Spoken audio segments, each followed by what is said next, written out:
नमस्कार दोस्तों, राजस्थान वेदर पर आप सभी भाइयों का स्वागत है। मेरा नाम है रविंद्र धामा।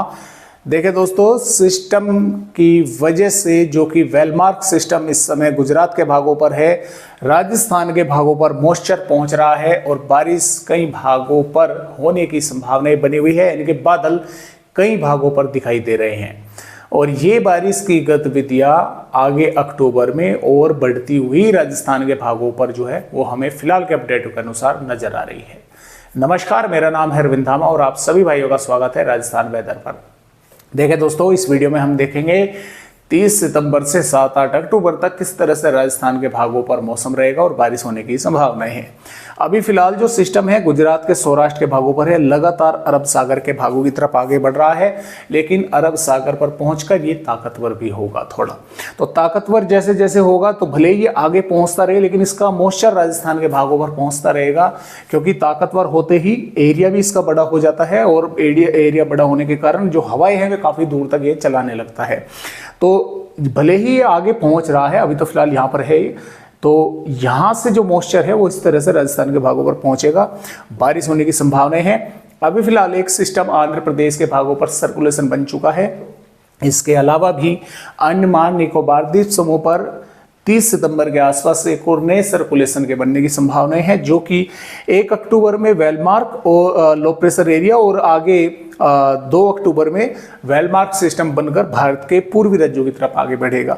तो जैसे जैसे इसकी बारिश कम होगी उसके कारण मॉइस्चर यहाँ पर पहुंचना शुरू हो जाएगा राजस्थान के भागों पर और बारिश लगातार जो है रहेगी कई भागों पर होने की संभावनाएं।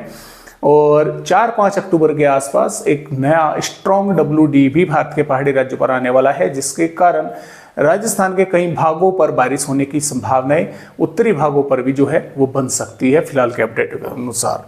तो आइए देखते हैं कि फिलहाल दोस्तों देखिए, मैं आपको थोड़ा मौसमी सिस्टम दिखला दूं।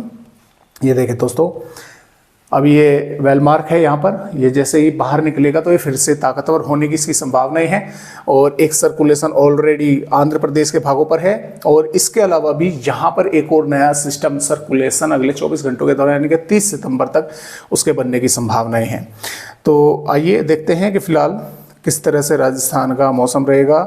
जैसे कि आप यहाँ पर देख पा रहे हैं दोस्तों, ये 30 सितंबर की वेदर रिपोर्ट है और आखिरी यानी कि महीना यहाँ पर मानसून का है। 30 सितंबर के बाद जो भी बारिश भारत के राज्यों पर होती है वो मानसून में काउंट नहीं की जाती।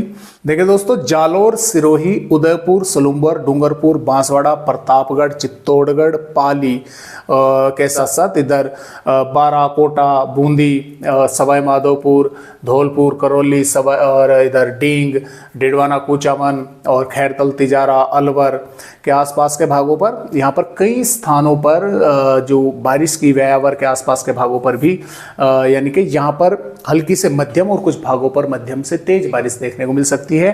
कुछ इलाकों पर काफ़ी तेज बारिश भी हो सकती है, कुछ भागों पर सिर्फ हल्की फुल्की बारिश होकर रह सकती है।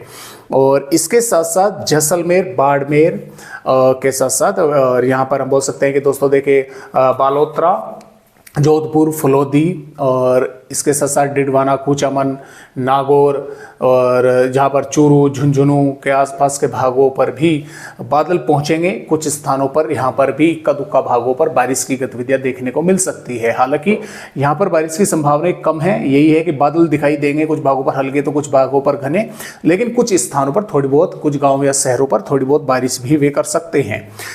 और श्रीगंगानगर, हनुमानगढ़ और बीकानेर के भागों पर संभावनाएं कम हैं, बादल ही थोड़े बहुत भागों पर दिखाई दे सकते हैं, यानी कि सबसे अधिक संभावनाएं इन भागों पर जो है आने वाली यहाँ पर 30 सितंबर में हमें नजर आ रही है।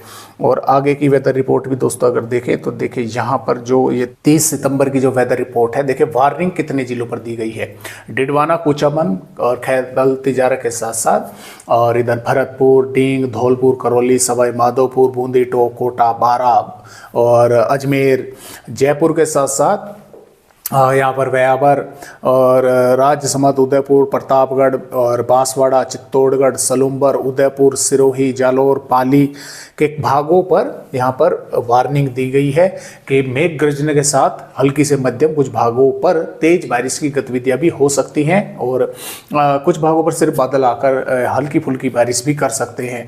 और इन भागों पर हालांकि चेतावनी नहीं है, लेकिन जैसा कि मैंने आपको बताया कि इन इलाकों पर भी श्रीगंगानगर, हनुमानगढ़, बीकानेर को अगर छोड़ दें तो बादल इन भागों पर भी पहुंचेंगे, चाहे डिडवाना, कुचामन हो, फलोदी हो, जैसलमेर हो और बाड़मेर हो। तो इन भागों पर भी, इधर झुंझुनों पर भी बादल पहुंचेंगे। कुछ स्थानों पर थोड़ी बहुत बारिश यहाँ पर भी देखने को मिल सकती है। और ऐसा नहीं है कि बारिश की गतिविधि 30 सितंबर में ही होगी। देखिए 1 अक्टूबर में भी बारिश होने की संभावनाएं लगातार जो है बनी हुई है। राजस्थान के कई भागों पर, पश्चिमी भागों पर भी, पूर्वी भागों पर भी, और बादल यहाँ तक जो है पहुँचने की संभावनाएं हैं। हम बोल सकते हैं कि बीकानेर, चूरू, झुंझुनू तक भी बारिश हो सकती है। और 2 अक्टूबर में भी इन भागों पर लगातार वार्निंग है, बारिश होने की संभावनाएं हैं। और दोस्तों यहाँ पर 3 अक्टूबर में भी इन पश्चिमी भागों पर बारिश होने की संभावनाएं बनी हुई है। और इसके अलावा दोस्तों देखिए यहाँ पर ये जो वेदर रिपोर्ट है, 4 अक्टूबर में भी राजस्थान के भागों पर बारिश होने की संभावनाएं हैं। और 4-5 अक्टूबर के दौरान एक WD भी ताकतवर पहाड़ी राज्यों पर आने की संभावना है। देखिए ये 5 अक्टूबर की वेदर रिपोर्ट है, जैसे कि आप देख पा रहे हैं, एक स्ट्रॉन्ग WD भारत के पहाड़ी राज्यों पर पहुंचेगा और राजस्थान के उत्तरी पश्चिमी भागों पर भी बारिश होने की संभावनाएं हैं। और जो सिस्टम होगा वो आगे बढ़ चुका होगा पूर्वी राज्यों पर, उसके कारण बारिश होने की संभावना बनी हुई है। और ये 6 अक्टूबर में भी बारिश होने की संभावना राजस्थान के कई भागों पर जोरदार की है।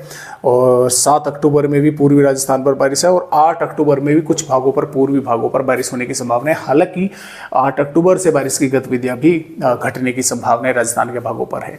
तो फिलहाल इस तरह से अपडेट है। हालांकि इन भी मॉडलों में और भी फेर बदलाव हो सकते हैं। तो आज की वीडियो में राजस्थान भाइयों को बस इतनी जानकारी के अपडेट के साथ फिर मिलेंगे, तब तक के लिए नमस्कार।